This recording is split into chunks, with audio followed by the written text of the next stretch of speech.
Good morning, everybody. Thank you all for coming. We're here today to address what is an extremely devastating tree disease that is occurring in the central part of Texas that is called oak wilt. Dr. Apple, Dr. Apple, Dr. Apple. Dr. Apple. Yes, Miss McBride. Yes, Dr. Apple. What is oak wilt? Oak wilt is a tree disease that is caused by a fungus named Bretziella fagacearum. It has been spreading for many years in the hill country, causing the deaths of millions of trees. That is at times very difficult to control. Dr. Apple. Dr. Apple. Yes, Ms. Ayala. Can you elaborate on what oak trees are susceptible to the disease? Well, that's a very good question because Texas has a large number of different kinds of oak trees. And because we have such a big genus, the genus Quercus, of so many different oak trees, we divide them up into different kinds of oak trees. One of the groups of oak trees is called the red oak group.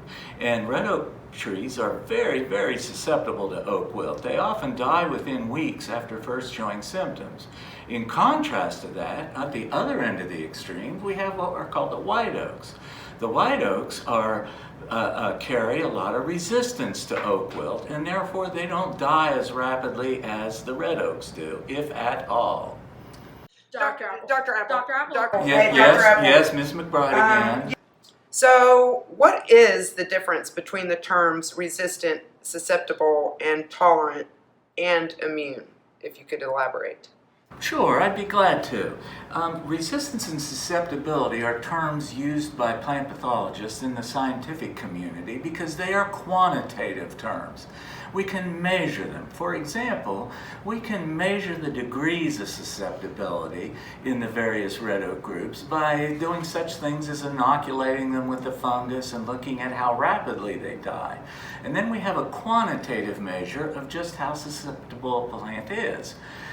In contrast to that, with resistance, we can also measure that, but resistance means that the tree carries a trait that allows it to survive. It is able to inhibit the infection of the tree by the fungus.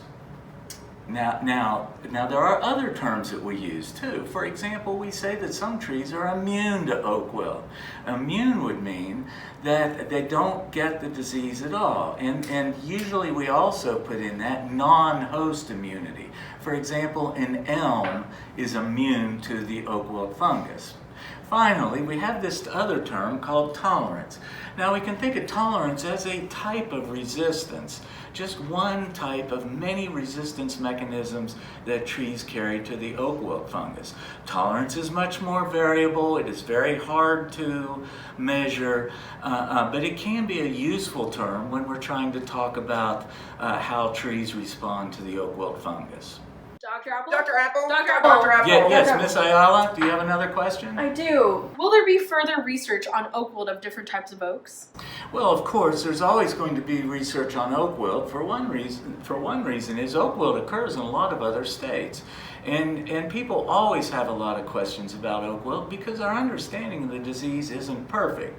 So yes, indeed. Hopefully in the future there will be a lot of research done to answer a lot of these questions that people have where our knowledge is incomplete about oak wilt. Dr. Apple. Dr. Apple. Dr. Apple. Yes, Ms. McBride? Yes, thank you. What do you recommend for folks who live in the area where oak wilt is very prevalent? Well, first of all, I recommend that you always get a proper diagnosis of your trees before you implement any control measures. And we do have control measures for oak wilt. In most circumstances where oak wilt occurs, we do have measures to control the disease. So the first thing I would do is get a proper diagnosis. Now you can do that by consulting with your county extension agent. You can get a Texas Forest Service field forester out to help you look at the trees. And as always, there are extremely reputable arborists throughout Texas that have a good understanding of oak wilt, and you can also contact them as well. Okay, thank you, Dr. Apple. Yes, Yeah. This is an ongoing story, and we will be bringing you more information about oak wilt as it develops.